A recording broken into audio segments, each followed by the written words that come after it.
learning how to play the guitar. Use the first fret, right? Right. But this isn't a music lesson or a jam session, at least not officially. I don't know what the problem is, but I guess it's part of my learning journey. A learning journey because her guitar was a gift and one in need of repairs.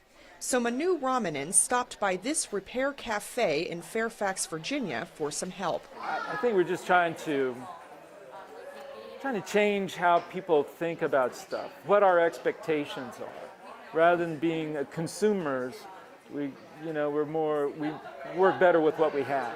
And guitars aren't the only things being fixed here. People bring their broken lamps, watches, blankets, and many other items to volunteers who put their handy person skills to work, all free of charge. It is people learning how to repair things for themselves. We're here to teach and to help people learn how to repair things and keep things being used rather than in the landfill or thrown away on the side of the road. While at the same time building a sense of community. Knitting is not really that complicated. I can fix something fairly easily, but there are enough people who don't know how to knit that they are amazed. It's like magic to them, and I'm able to give them back their mother's sweater that had a hole or something, and they're just thrilled. The first repair cafe opened in Amsterdam in 2009.